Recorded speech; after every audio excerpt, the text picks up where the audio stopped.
Empezamos una nueva edición de Café Mercosur, este espacio en el que nos proponemos analizar la realidad de los países de la región con un foco en los aspectos jurídicos.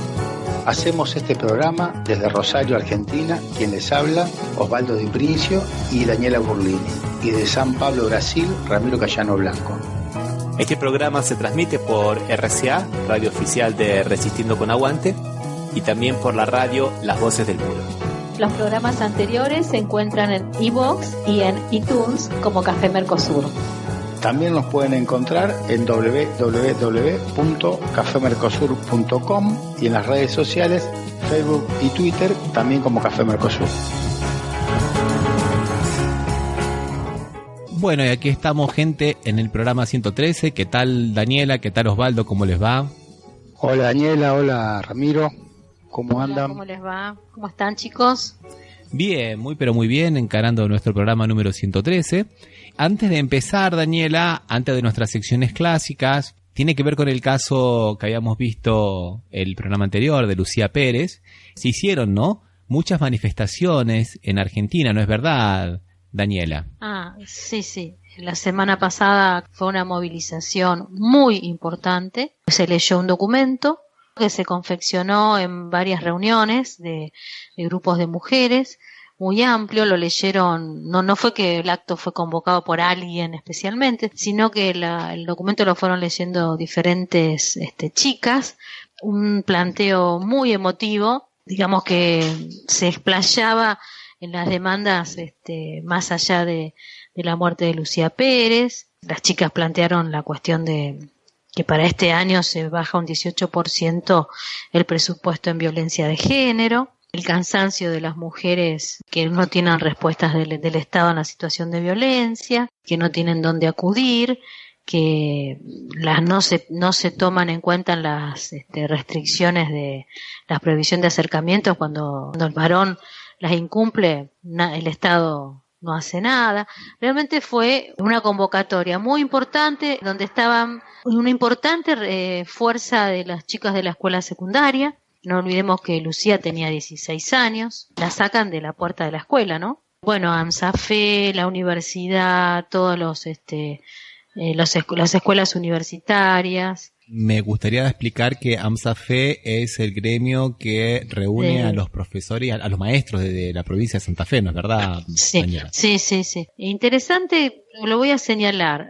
No adhirió el Colegio de Abogados de Rosario, por ejemplo. El Colegio de Abogados no adhirió. Yo lo lamento muchísimo. Creo que el colegio forma un poco parte de ese pasado, del aparato y todo eso. Creo que forman parte de ese pasado que se resiste a entender estas nuevas formas de reclamar por derechos. Escuchamos atentamente y me parece que son estos tipos de movilizaciones de los nuevos tiempos que son transversales y que son varios sectores que muchas veces sin participación o sin gimnasia política, y sin embargo se adhieren, se unen y hacen movimientos que me recuerda, salvando las distancias, ¿no?, lo que está pasando en Francia ahora, que son este tipo de movimientos transversales sin ninguna representación partidaria única, diríamos, sino que son varios sectores que se van uniendo o personas directamente sin representación que se van uniendo en reclamo de cuestiones muy justas, lo que te podría decir, como decían acá en la vieja política, no hay aparato. ¿Te acordás cuando claro, decían? Sí, es toda una definición política decir que no hay aparato, ¿no? Yo omití decir que también en el documento se leyó y se planteó que estar en contra de la política económica de Macri, en contra de la política represiva de Bullrich, o sea, muy en contra de los sueldos de hambre de Macri, de la miseria que hay. Así que que esto generó algún resquemor en algunos sectores de familiares víctimas de femicidio, porque decían que fue un acto político. Esto yo no lo conté, pero el contenido del documento fue muy amplio y fue transversal también. Lo que había escuchado, Daniela, y me parece que es un punto interesante, porque me acordé exactamente de lo que dijiste vos al final del programa anterior, de que en realidad es un balde de agua fría con relación al primer paro de mujeres que se realizó hace un año, como diciendo, bueno, vieron que ustedes se manifestaron, al final una mujer que no valía la pena, que era una drogadicta y que ni siquiera la abusaron ni nada por el estilo. cuando no recuerdo el nombre, una de las convocantes en Buenos Aires en un programa periodístico dijo, bueno, y nos encontramos con esto, o sea, ¿qué? ¿Luchamos para qué? O sea, nuestras reivindicaciones para qué. Por eso sentimos la necesidad de expresarnos nuevamente y de decir a la sociedad, señores, esto sigue ocurriendo más allá de lo que ha pasado en este fallo, ¿no? O sea, la realidad continúa castigando a las mujeres, ¿no? Entonces tenemos que manifestarnos y tenemos que colocar eso en la calle. Sí, sin embargo, no sé si ustedes tuvieron posibilidad de escucharla, la mamá de Lucía, en donde ella abiertamente dice que los peritos de la corte estaban todos comprados y que los peritos de la corte eran vergonzosos. ¿Te acordás que yo, no sé si hice hincapié ¿te acordás cuando leímos? Sí. Hice hincapié en los peritos, ¿no? En la interpretación que y le hicieron, pusiste los nombres. Sí, en la valoración de la prueba que hicieron, que fue lamentable. Y esta mujer dijo, Farías y Ofidiani son gente de mucho poder en Mar del Plata y por supuesto que los iban a sacar, digamos, absueltos. Las sentencias, como esta y otras, la gente las critica en la calle. Yo no escuché ningún dogmático que salga a defenderla. ¿Ustedes escucharon a alguien que haya salido a defender la sentencia? No, a nadie. No. Es una cosa muy interesante, porque siempre salen los opinadores, que de siempre, los abogados, siempre son varones generalmente, a opinar y a defender alguna parte de la sentencia. Pero esta vez hay silencio por parte hasta de los que digamos hablan por un billete hablan. Esta vez no. Hemos recibido muy buenos comentarios de tu análisis del programa anterior, Daniela, en el iVox. O sea, se ve que has tocado la fibra de varias personas, ¿no? Entonces eso quería destacarlo. Bueno. Y me parece que es un caso paradigmático y vamos a ver cómo sigue, ¿no? ¿Qué les parece si ponemos una canción? Sí, ¿qué vamos a escuchar? Lo que vos propusiste, ¿la escuchamos a Rosalía entonces, Daniela? Ah, Rosalía, ¿en cuál de los dos temas, Rami? Aunque es de noche.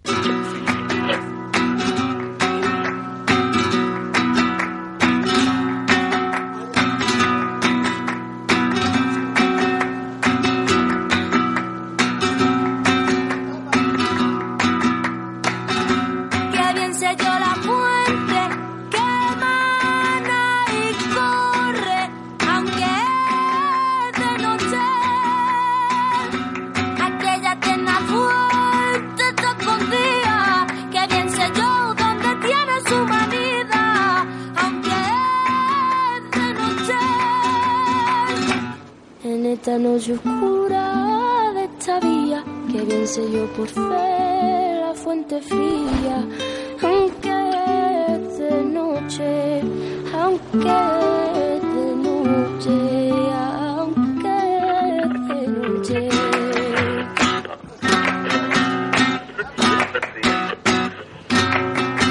Su origen no lo sé, pues no lo tiene, más sé que todo origen de ella viene. Que de noche sé que no puede haber cosa tan bella y que cielo y tierra ven de ella, aunque de noche, aunque de noche, aunque de noche. Bien sé que suelo en ella no se halla y que ninguno puede vadearla.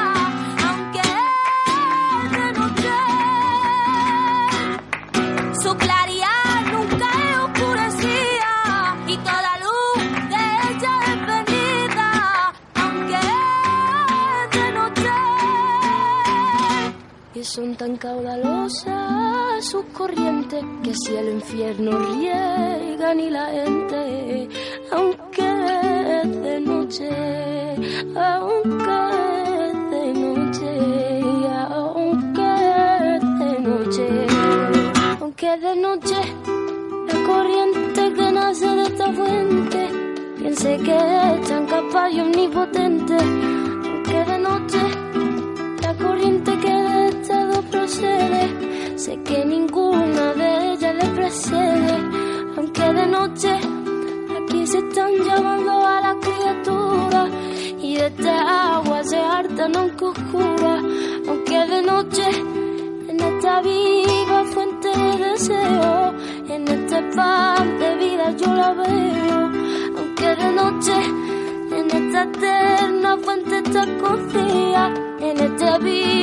acaban por darme vía, aunque de noche, aunque de noche, aunque de noche, aunque de noche, aunque de noche, aunque de noche, aunque de noche,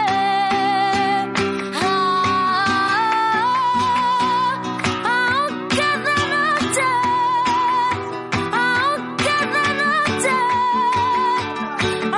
aunque de noche,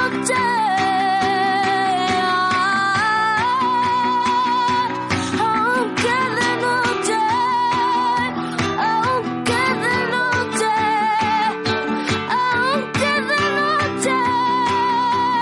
aunque de noche, aunque de noche, aunque de noche, aunque de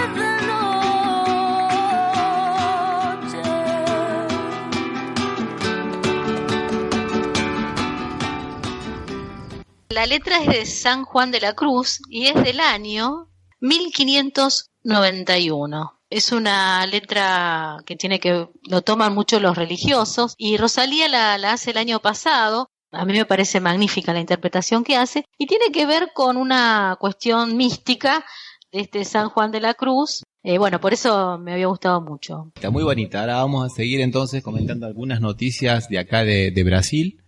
Y bueno, vamos a comentar una noticia de terror.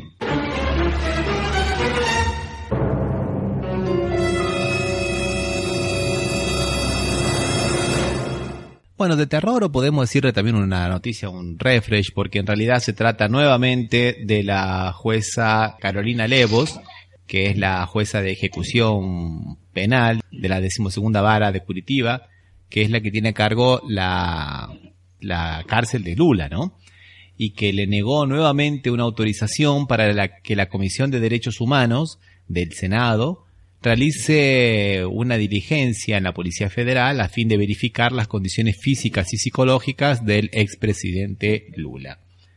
Recordemos que ya había hecho esto con otra comisión análoga de la Cámara de Diputados. En abril, lo habíamos comentado en este programa, y el Tribunal Superior Federal de inmediato le exigió que cumpla con la prerrogativa de los congresistas, porque son prerrogativas que están en la propia Constitución, forman parte de las atribuciones que tienen y los congresales, ¿no? Tanto los diputados como los senadores, y además es una de las formas que tienen de poder de contralor, un poder sobre los otros, ¿no? Porque el poder legislativo tiene condiciones de poder verificar cómo está desarrollando la política penal el poder judicial, ¿no? Y esto está dentro de la propia Constitución, o sea que, bueno, nuevamente... ¿Qué vocación que tiene esta mujer de impedir y de quedar realmente como una jueza inquisitiva tipo medioevo, ¿no? ¿Qué vocación que tiene? Porque es la segunda vez. Sí. Es llamativo, porque ¿no tuvo una llamada de atención la primera vez? No supe de ninguna llamada de atención. Eso es lo que siempre charlamos, ¿no? Los auxilios son demasiado tardíos. Y es verdad, no, yo no supe de que la hayan llamado a la atención ni nada por el estilo. Simplemente el ministro Fachin autorizó así, in limine, la realización de las diligencias de la Comisión de la Cámara de Diputados en aquella ocasión. Y ahora se supone que los presupuestos son los mismos. No veo por qué tengan que cambiar la jurisprudencia de la Corte Suprema, ¿no? Bueno, esto sería vos tirás un balde de agua fría cuando decís esto. Tendríamos que tirar una catarata de agua fría a esta noticia. ¿La noticia se difunde en los medios? ¿Llega a la gente o queda media ahí tapada? Digamos que nosotros tenemos la primicia prácticamente. No, mentira, pero no se difunde mucho. No sale mucho en la Globo, sale nada más que en algunos, por ejemplo, en algunas secciones especializadas de algún periódico como La Folia o Estadón, pero no salen en los periódicos. No salen en los medios masivos, diríamos, en los medios hegemónicos. No sale, lamentablemente no sale. Así que bueno, estamos otra vez con nuevos problemas con el presidente, pero no son los únicos y eso nos lleva a la segunda noticia de terror de Brasil.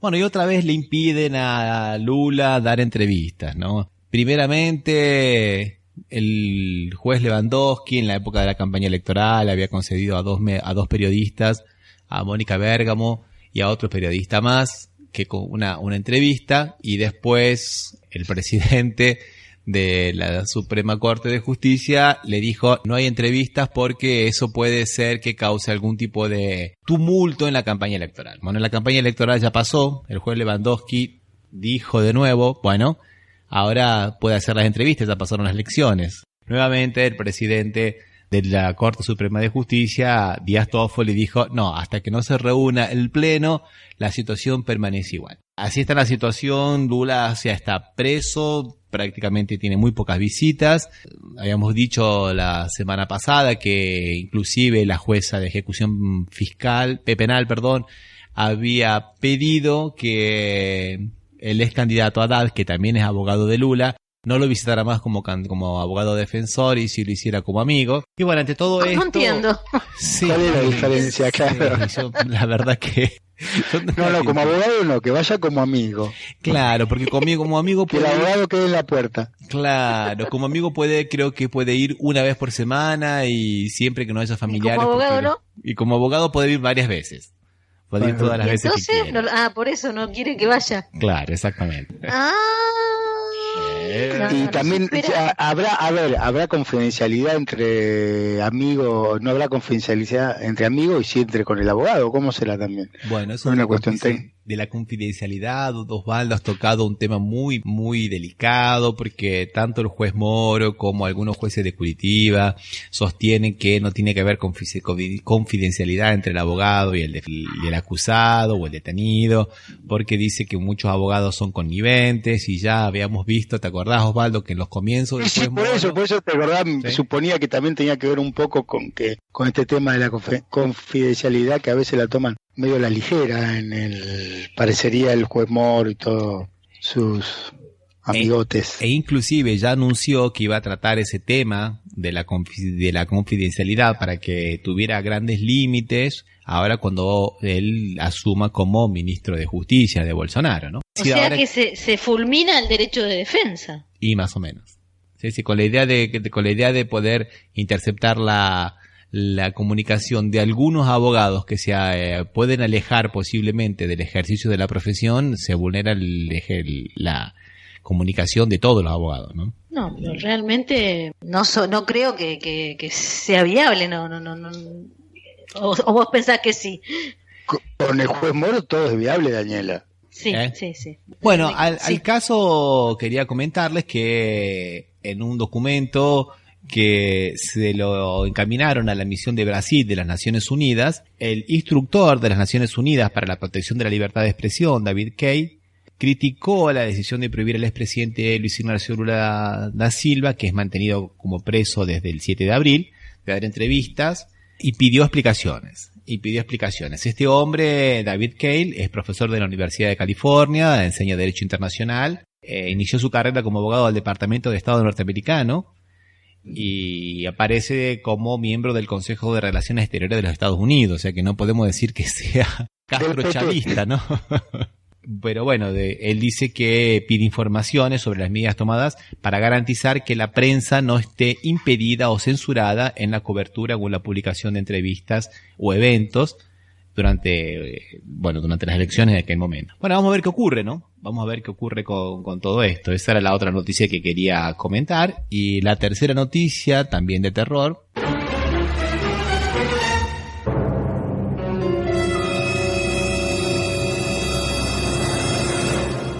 Tiene que ver con el asesinato de 2 jóvenes militantes del movimiento de los trabajadores rurales sin tierra, que ocurrió la noche del sábado 8, a eso de las 19 horas, cuando estaban cenando. Entraron 4 sicarios en el acampamento Dom María Pires, en el nordeste de Brasil, en Aliandra, y 4 hombres entraron y les dispararon mientras cenaban, ¿no? Se trata de José Bernardo da Silva y Rodrigo Celestino, y de alguna manera lo que muchas personas de aquí de los movimientos de izquierda no dejan de asociarlos es justamente otra vez asesinato a sangre fría prácticamente. No diría a la plena luz del día, pero a las 7 de la tarde en el Nordeste todavía hay bastante claridad, en tiempos en que, bueno, asume Jair Bolsonaro con un discurso, ¿no? Bastante, digamos, discriminador y bueno, para ellos la gente de los movimientos de los trabajadores sin tierra son bandidos, no son criminales. O sea, y en esos términos lo dicen, ¿no? En esos términos lo dicen. Entonces, bueno, eso ha causado una cierta conmoción en muchos dirigentes de diversos partidos y bueno, el día lunes 10 se hizo el velorio, hubo muchos discursos muy sentidos y bueno, es un tema muy preocupante que vamos a seguir viéndolo. No es la primera vez que ocurre, lamentablemente, no es la primera vez que ocurre. El hermano de uno de ellos ya había muerto asesinado por sicarios también. Y bueno, vamos a ver qué sigue, ¿no? Una noticia bastante triste, ¿no? ¿Y la Globo nada dice de esto? Ya, sí, la Globo lo dijo el propio sábado a la noche, pero claro, los sábados a la noche nadie ve los programas de los noticieros. Sí, lamentablemente.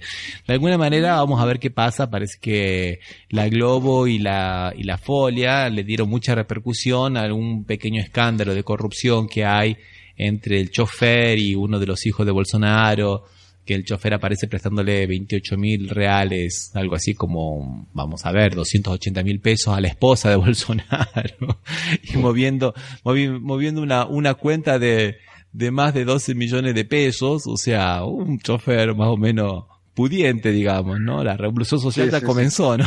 Bolsonaro se le va a decir que era responsabilidad de él, ¿no? Me parece, Y se quiso, primero dijo que era de la esposa, después dijo que no sabía que iba a dar cuando hubiera explicaciones consistentes para darlas, iba a dar. No se desdijo mucho. El lunes 10, cuando recibe el diploma de presidente de la ministra Weber, que es la ministra de la Suprema Corte de Justicia, ¿no? Le preguntaron a Moro también se hizo el desentendido, o sea, el Bolsogate, como se lo conoce, está todo el mundo haciéndose el sota porque no tienen explicaciones para dar, ¿no? En realidad todo el mundo piensa que es el chofer era el recaudador de dinero del hijo de Bolsonaro, ¿no? Para la familia Bolsonaro, que tiene un capital que no puede, de 15 millones de reales, algo así como 150 millones de pesos que no los pueden justificar de ninguna manera, ¿no? Pero bueno, eso es harina de otro costal. Vamos a hacer otra pausa musical, ¿qué les parece? Dale, vamos a poner una canción también sugerida por Daniela y vamos a escucharla a Susana Bocanegra. ¿Vamos, Daniela? Vamos, dale. Presuntuosa.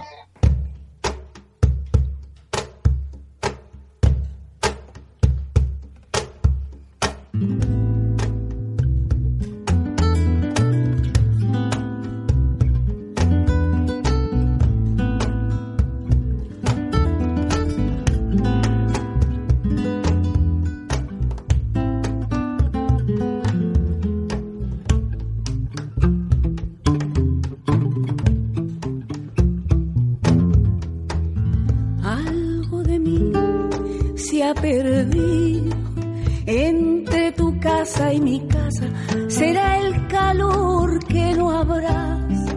No es de gozo, no es de ira, como tampoco es mentira que algo de ti se ha escondido entre tu calle y mi alma.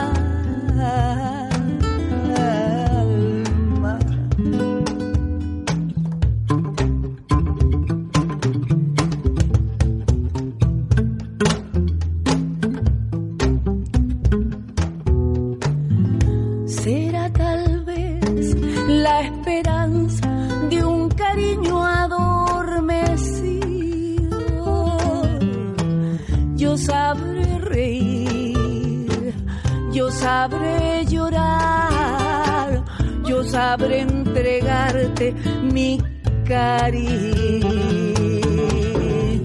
Negra, negra que te quiero, negra negra presuntuosa, mira, que me estoy muriendo, dame, vida de tu boca, bota, que me está pisando los talones de la libertad. negra, Negra que te quiero, cosa, negra presuntuosa, mira, que me estoy muriendo, dame, vida de tu boca, bota, que me está pisando los talones de la libertad.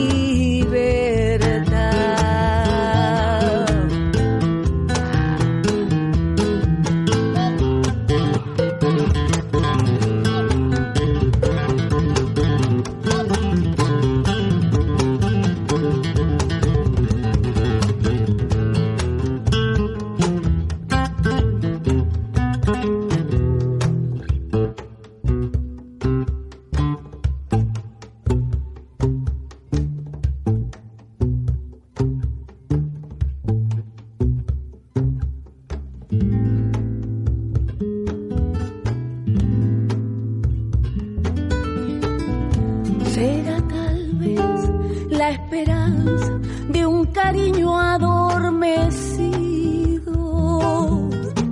Yo sabré reír, yo sabré llorar, yo sabré entregarte mi cariño. negra, Negra que te quiero, cosa, negra presuntuosa, mira, que me estoy muriendo, dame, vida de tu boca, bota, que me está pisando los talones de la libertad. negra, Negra que te quiero, cosa, negra presuntuosa, mira, que me estoy muriendo, dame, vida de tu boca, bota, vida de tu boca, ay, ay, ay, ay, mentirosa, dame, dame, dame de tu boca, negra presuntuosa, negra mentirosa, negra, negra, negra, gozosa.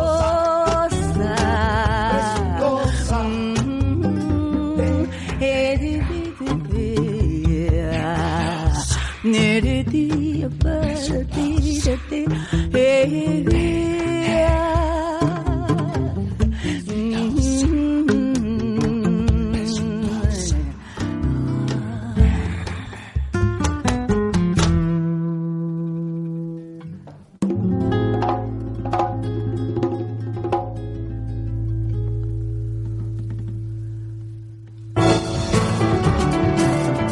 Estás escuchando Café Mercosur por las radios RCA, Resistiendo con Aguante Oficial y Las Voces del Muro.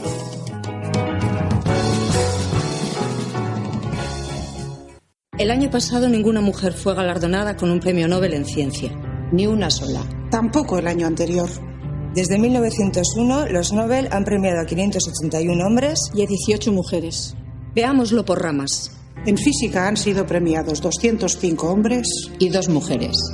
En medicina han premiado a 202 hombres y a 12 mujeres. En química, 174 hombres y 4 mujeres. La pregunta es, ¿por qué? Se buscan explicaciones históricas.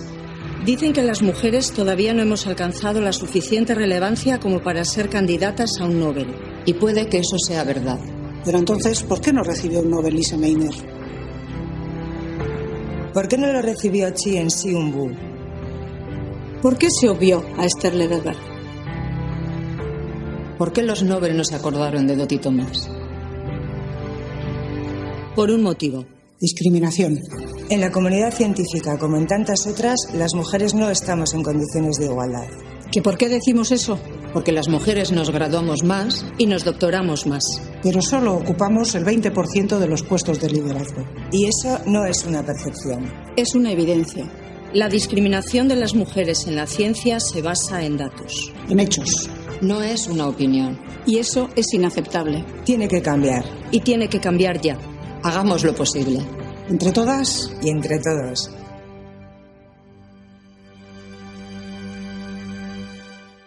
Bueno, vamos continuando entonces con nuestro programa. Vamos a hablar de un tema que había propuesto Daniela, que tiene que ver con la pobreza creciente en Brasil y en Argentina, y algunas fórmulas que se venden como fórmulas mágicas a veces para poder resolver estos problemas. Y viene a través de un artículo llamado La Administración de la Miseria, ¿no?, de Federico Pavlovsky, ¿no es verdad, Daniela? Sí, publicado en página 12. Habla sobre cómo se toman algunas circunstancias como si fueran progresistas y en realidad ocultan una terrible perversidad, como son los bancos de alimentos, que por una ley del Congreso se permite a las empresas donar todo lo que está por vencer o con fecha de vencimiento ya vencida. Y se distribuye entre los comedores, instituciones, y hay un porcentaje de cuántos kilos de comida se tiran, y entonces se gestionan a través de estos bancos para de alguna manera, acá le podríamos decir tapar los agujeros, ¿por qué no? Repartir en comedores, repartir en iglesias, repartir en salitas. Y hay una situación donde son las nuevas, digamos, salidas que le dicen progresistas, donde se plantea de una salida como de solidaria, pero no. El juez Hornos dice que Argentina produce alimentos para 10 veces más su población y sin embargo hay hambre. Lo que se reparte es lo que sobra, ¿no es cierto? No es lo que... Y esto vendría a ser un poco la teoría de lo que algunos hablaban en economía de la teoría del derrame. Este sería el derrame. Bueno. Es interesante lo que estás diciendo, sí. Daniela. Me gustaría decir que esto no ocurre únicamente en Argentina, ya ocurrió, es medio que recurrente, ¿no? Cada 2 por 3 apareció en España, principalmente en el 2011, después cuando se veían los efectos más graves de la crisis del 2008, y en España tuvo un nombre y apellido, se llamaba yogur vencido, ¿no? Todo comenzó por la polémica si había que comer el yogur en la fecha de caducidad, como dicen los españoles, de vencimiento, como decimos en Argentina, o si se podía comer hasta un mes después, ¿no? Y eso trajo, digamos, a baila toda una situación de hambre, de desnutrición de los niños, de falta de comida saludable de los niños y de la clase media baja. O sea que más allá del yogur, que quedó como el villano de la película, la situación era mucho más profunda. Y lo mismo ha pasado en Brasil el año pasado, cuando en una, digamos, maniobra bastante marketinera, el entonces intendente acá de la ciudad, ahora gobernador electo, que asumirá en enero, inventó la ración, ¿no? Raciones como si fuera el balanceado para los niños, ¿no? Entonces él pretendía crear una comida tipo los balanceados de los perros, digamos, que supuestamente era un alimento que estaba realizado con todos los nutrientes que eran necesarios y bueno, pero bueno, fue una crítica muy grande, fue un escándalo y eso le restó bastantes puntos como intendentes y lo tuvo que suspender, Rami. Sí, no se inició porque a nadie se le ocurre eso, porque en Brasil también pasa un poco lo que ocurre en Argentina, Daniela, hay comida, lo que hay es un problema de distribución de la comida. Hay un problema de distribución de la comida, hay muchos problemas relacionados con eso al respecto, porque, por ejemplo, desde el 2005 para acá, con la valorización de los terrenos circundantes a las grandes ciudades, a través de las creaciones de condominios, se han perdido las huertas. Entonces la comida cada vez viene de más lejos y de peor calidad, con muchos agroquímicos, con muchos agrotóxicos, y Brasil usa demasiados agrotóxicos, 5 veces más que el promedio mundial, y ahora con este nuevo gobierno medio como que se va a liberalizar mucho más. Acá se utilizan agrotóxicos prohibidos en otros lados, ¿no? El glifosato, por ejemplo, acá se usa muchísimo. El glifosato en Argentina también, ¿no? Pero bueno, eso hace que comamos mal, ¿no? Cerca de algunas ciudades no se puede. Sí, pero me acuerdo, determinados kilómetros de las ciudades no. Pero, pero con el gobierno del PRO se ha flexibilizado mucho, y ahora hasta 300 metros del ejido municipal, lo cual es básicamente como que porque que el viento te lo lleva, el agua te lo lleva. Ya se ha demostrado que cuando entran en las napas y son absorbidos por las raíces de los vegetales, y además cuando pasan con las avionetas fumigando, también se evapora y viene en la forma de lluvia. Digamos que ya no hay mucha forma de salvarse, salvo la prohibición absoluta. Claro. Y bueno, tiene que ver con esto, ¿qué hacemos, no? O sea, y también esto es un poco lo que tiene que ver con lo que lo relacionábamos antes, Daniela, con el asesinato de estos 2 activistas del movimiento de los trabajadores sin techos, porque ellos producen alimento orgánico.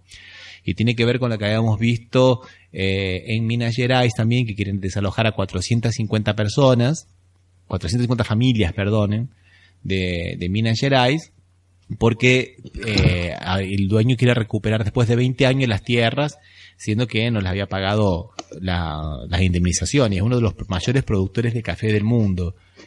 Pero claro, la producción de café de él es la producción, digamos, de lo que se denomina el agronegocio. Esta gente produce todos, los que quieren ser desalojados, los que están ocupando hace 20 años, producen alimentos orgánicos. Entonces hay una lucha, no solamente por la cuestión de la tierra, sino también por la cuestión de qué vamos a plantar y qué vamos a comer. El movimiento de los trabajadores sin tierra de acá de Brasil es el mayor productor de arroz orgánico del mundo.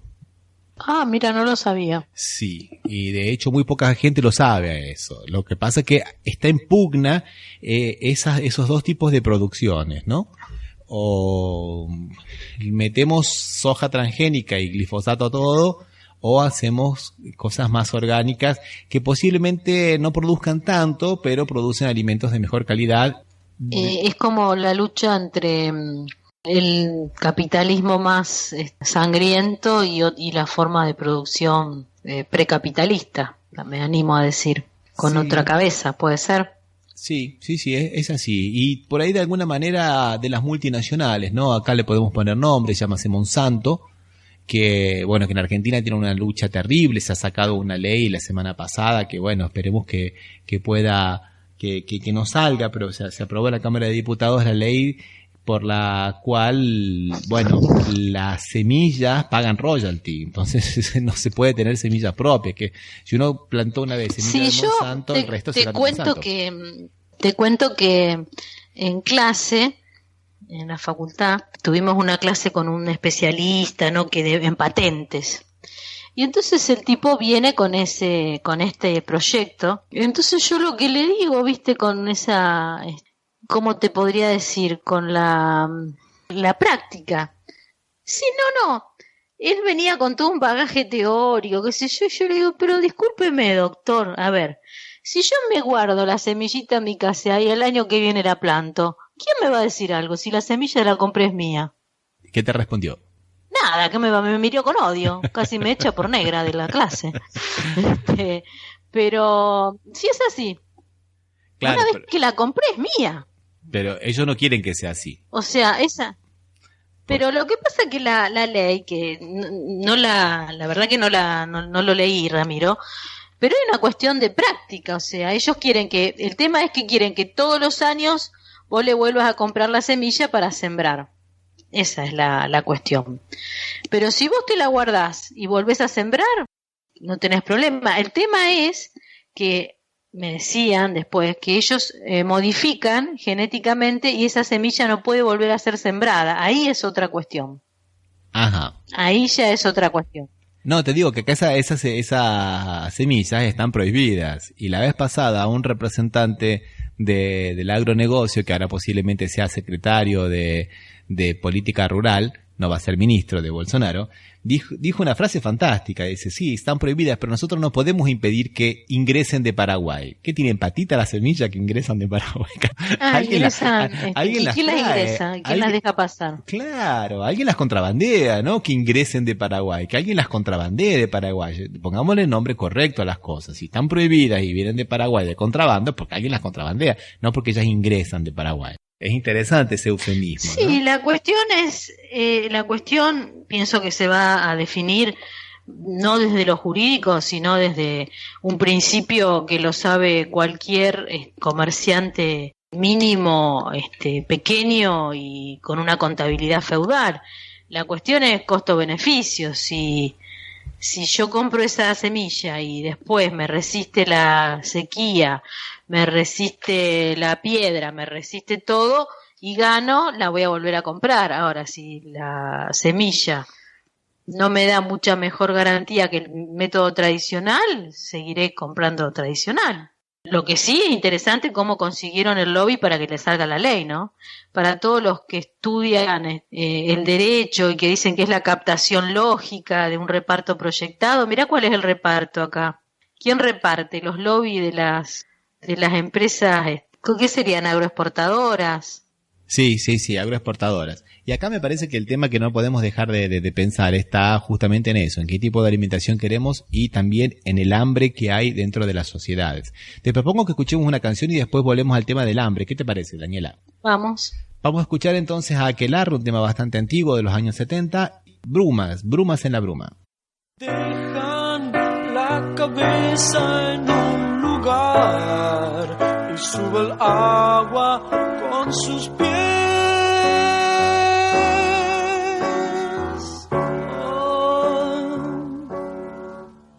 A ver, varias rocas, huellas de naranjas que mañana no estarán.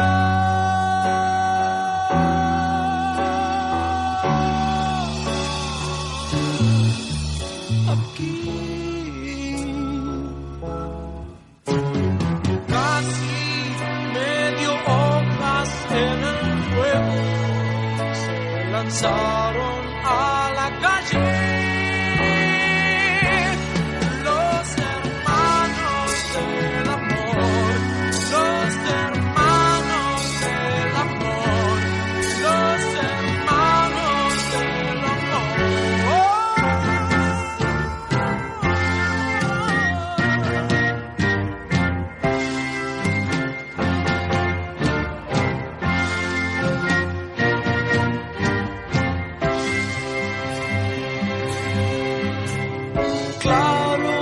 sortilegios desde el fondo se proyectan en tu cuerpo.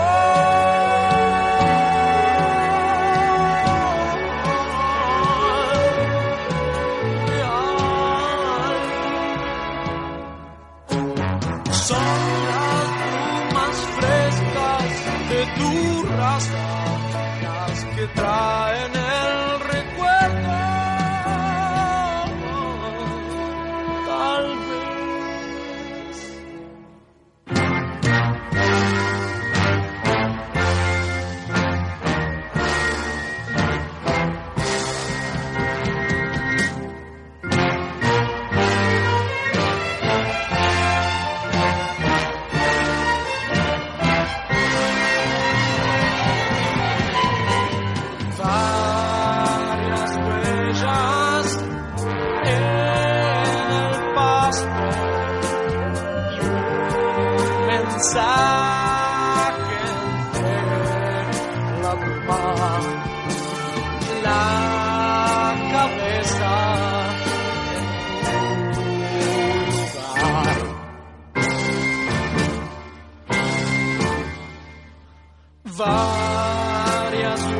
estrellas en el pasto. Pensaba la cabeza en tu lugar.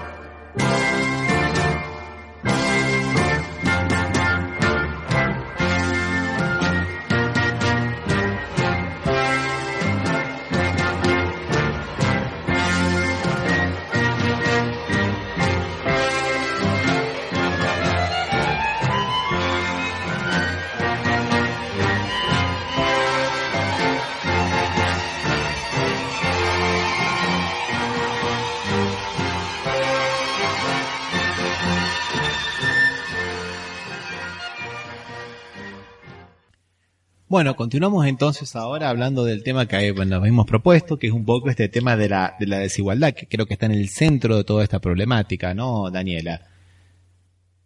Y se me ocurre recordar algunas otras cosas que dijimos en los últimos programas, ¿no? Por ejemplo, la naturalización que se pretende hacer de estas situaciones, del trabajo infantil, de la subalimentación, de la falta de vivienda. Dijimos que en España, bueno, tomó un tono jocoso con la cuestión del yogur caducado, vencido, ¿no? En Argentina a veces toma ribetes un poquito más dramáticos, como las declaraciones, fue un decreto por el cual el gobernador Morales de Jujuy autorizaba a 47 niños a trabajar en las tabacaleras, niños de entre 9 y 17 años. Y pensar que hace 120 años atrás Dickens nos colocaba de cara a una realidad más o menos parecida en la nación más desarrollada del mundo, ¿no? En la propia Inglaterra.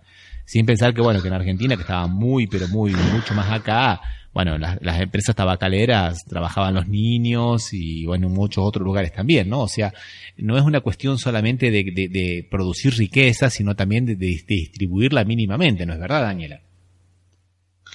Sí, yo creo que lo que nos lleva a hablar sobre el informe del Observatorio de la Deuda Social de la UCA, en algún momento lo toma Le Monde Diplomatique, ¿no? Y entonces dice habría que pedirle una disculpa al observatorio porque realmente siempre la han pegado. Bueno, el informe dice que creció un 60 y pico % la pobreza en Argentina. Bueno, siempre son los informes de la UCA los que van marcando de alguna manera y que nadie los cuestiona. En este momento nadie los cuestiona cómo está la situación. Hay una nota también, Ramiro, que se pregunta el director de Le Monde, José Nathanson, en vez de hablar, y entonces él está hablando de una implosión social. Lo que dice es que la cosa no explota, pero la gente está explotando para adentro, dice. Entonces, el diciembre del 2018 cerrará con la peor crisis desde los tiempos del Corralito,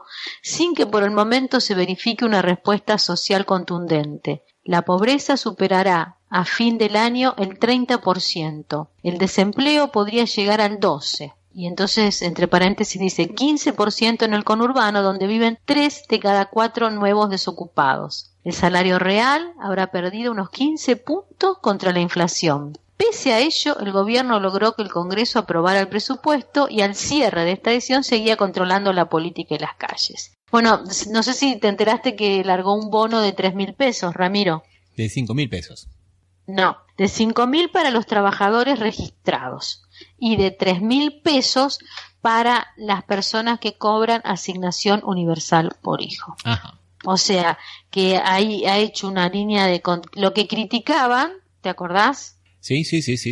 Y me parece muy bien lo que decís de los informes de la UCA, porque los informes de la UCA eran cuestionados por el gobierno anterior, me acuerdo, porque decían que los números eran muy elevados y eran festejados por la gente que ahora ocupa el actual gobierno, ¿no? Y ahora, como les dan en contra, los del actual gobierno también critican a los mismos índices que da la Universidad Católica Argentina, ¿no? Sí. O sea, es así. La idea es pasarnos la pelota, pero no resolver la realidad. Y bueno, acá lamentablemente la situación en Brasil no está mucho mejor. se nota muchísimo, mucha gente, como se ve en Buenos Aires, según me cuentan. Yo la verdad que desde abril que no voy a Buenos Aires, pero acá en San Pablo hay mucha gente en situación de calle, familias en situación de calle. Muchas, pero crecen muchas, pero muchísimo. Y así, digamos, como datos oficiales, por primera vez en el 2017 se paró la caída de la desigualdad, porque desde el 2002 en realidad, ya había una tendencia descendiente de la desigualdad social y que con años más, años menos, se mantenía siempre ininterrumpida. Pero ahora en el 2017 se mantiene, y con lo cual Brasil subió un pequeño escalón en el ranking mundial de la desigualdad social, ¿no? Y ahora pasa a ser el 9º país más desigual del mundo, o sea, la 8ª economía del mundo, siendo el 9º país más desigual del mundo. O sea, volvemos siempre a lo mismo, parece, ¿no? Estamos bastante mal. El número de pobres creció el 11% en un año y alcanzó los 15 millones de brasileños en el 2017, o sea, el 7,2% de la población. Cuando hablamos de pobres miserables, ¿no? El rendimiento del trabajo del 10% de los brasileños más ricos creció el 6% del 2016 para el 2017. Y entre el 50% más pobre cayó exactamente casi la mitad de eso, el 3,5% en un año, ¿no? El rendimiento en promedio del 1% más rico es 36 veces mayor que el del 50% más pobre. O sea, una diferencia. A ver, ¿cómo es eso? El 1% de los más ricos gana 36 veces más que el 50% de los pobres. El 1% de la población gana 36 veces más que la mitad de la población. Sí, bueno, qué cifra, qué fuerte que es. Acá el Observatorio de la Deuda Social de la UCA habla de una pobreza invisible, que son aquellos aspectos de la miseria que las estadísticas no logran capturar. El malestar psicológico, entendiendo como tal a las personas que presentan síntomas frecuentes de ansiedad y depresión. Afecta a una mayoría, dice, el 63,9% de los pobres. Es muy alto, es muy alto. Y no solo de los pobres, Daniela, porque vos sabés que hay un tema que acá en Brasil la clase media está muy golpeada también por la misma precarización, principalmente lo que se conoce como la clase media muy preparada y muy escolarizada, que también está precarizada y que también sabe que le pueden cerrar la universidad en la cual trabaja, que no, bueno, en Argentina con lo que está pasando con los científicos es impresionante, ¿no? Ahora están haciendo una patriada para poder pagar las cuentas de muchos institutos de investigación, porque el Estado no está haciéndose cargo ni siquiera de eso. Y eso crea muy bien lo que estás diciendo, Daniela, una desmovilización interior bárbaro. Primero porque se naturaliza una situación y parece que es imposible revertirla. Y eso va comiendo de a poquito. Y esa es una de los principales síntomas de la precarización. Más allá de que pueda tener un acceso a determinados bienes culturales o no, la idea es esa, es una depresión bastante grande y una depresión que desmoviliza, no te dan ganas ni siquiera a veces de ir a buscar un trabajo, de ir a ver una película en el cine, por más que sea gratis, ¿no? Claro. Fíjate lo que dice acá el autor, que me parece brillante, porque dice: quedará para otro momento entender por qué dos mujeres, Carolina Stanley y Patricia Bullrich, encarnan el yin y el yang de un gobierno que logró domesticar la crisis por el simple mecanismo de empujarla hacia adentro de los hogares. ¿Qué te parece eso, Ramiro? No, ¿coincidís? Totalmente. ¿O no? Totalmente, porque primero que parece que el problema es un mecanismo muy perverso, porque por un lado, si uno no tiene algo, parece que es problema de uno mismo y de que no se ha sacrificado lo suficiente, o que no ha tenido la expertise suficiente como para poder realizar las cosas. El gobierno se libra de toda culpa Y por otro lado, siempre buscamos, digamos, las culpas en el otro es muy fácil. Entonces, por un lado, la crisis está y es culpa tuya. Y por el otro lado, cerramos personas en las familias creando un círculo de miedo, hablando constantemente de la teoría de Chocobar, o sea, de que vamos a matar a todos los bandidos, de que el Estado tiene que tener mano dura, y que en realidad el problema es la delincuencia de los que te roban las cosas y no posiblemente un gobierno que te permita desarrollarte plenamente como persona, ¿no? Sí, realmente es muy buena la conclusión a la que llega, porque por un lado fíjate cómo este bono de 3.000 pesos ahora es una limosna para que no estalle, digamos, diciembre en Argentina, ¿no? Porque con esto desmovilizan a todos los sectores sociales, y la crisis que padecen todo acá, hasta todos los negocios cerrados, hay muchos negocios cerrados, toda la cuestión de los negocios que cierran porque no pueden pagar la luz, no pueden pagar el gas, no pueden pagar los empleados. Toda esta situación de la gente que está perdiendo el empleo, acá parece que se va a diluir y vamos a tener un diciembre y un enero aparentemente tranquilo por este bono de 3.000 pesos que sacaron de la galera para poder avanzar hasta el año que viene. Bueno, Daniela, sumándole al decreto de Patricia Bullrich, ¿no? Bueno, vamos a escuchar un audio de Lía, que como todo el mundo sabe es el jefe de la agrupación Miles, que hizo muchas viviendas y él se dedicaba a los planes sociales específicamente. Y vamos a ver qué él opina de estos planes asistenciales, Daniela. A ver.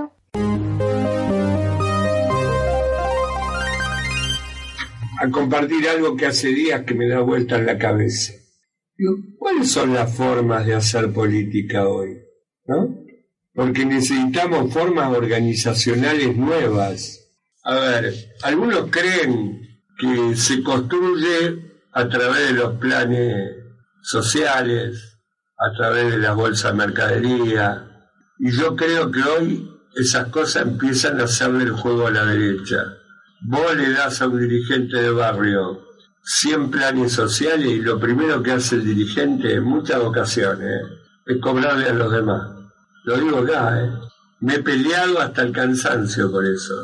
Lo primero que hace es cobrarle. Si el plan es de 5.000 pesos, van y le cobran 500.000 pesos de comisión por el plan. Y encima los convocan desde el plan.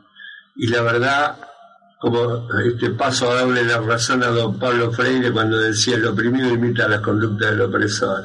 El oprimido termina siendo tan hijo de puta como el opresor. Entonces tengo prevenciones con eso, ¿no? Algunos partidos de izquierda revolucionaria hoy ven en los planes y en la mercadería la forma revolucionaria de hacer política de masa. ¿Por qué no se van a la mierda, muchachos? Yo inventé todo eso, ¿estamos? Yo inventé los planes, yo inventé todo eso. Te puedo decir algo, nunca más le daría un plan a nadie. Nunca más le daría mercadería a nadie.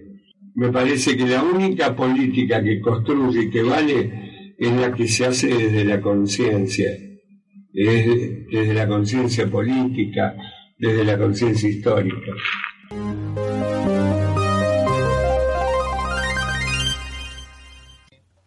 Bien, ¿qué te parece, Daniela? Una especie de autocrítica, ¿no? Me sorprende realmente, me sorprende y me parece muy buena la autocrítica que tiene, pero me quedé sorprendida. Y qué lección, qué mensaje que le está dando. Yo creo que habla para el macrismo, me parece a mí. ¿A vos qué te parece? Sí, creo que sí. A mí me sorprendió mucho ese audio, ese tono autocrítico y aparte muy desde el corazón y muy cerebral también, ¿no? O sea, me pareció muy bueno y me parece una muy buena forma de cerrar un poco y sintetizar todo lo que veníamos diciendo hasta ahora. ¿Qué te parece? Sí, la verdad que sí. Bueno, sí, la verdad que sí. Nos vamos entonces, dejamos por aquí y recordamos que este programa se transmite por las radios Las Voces del Muro y RCA Oficial. Y que los programas anteriores nos pueden escuchar por iVoox y por iTunes. Y también en las redes sociales, Facebook y Twitter como Café Mercosur. ¿Nos quedó algo, Ramiro? No, que pueden visitar nuestra página www.cafemercosur.com y escribirnos a nuestro correo electrónico contacto@cafemercosur. Un abrazo, Daniela, hasta la próxima. Bueno, hasta la próxima.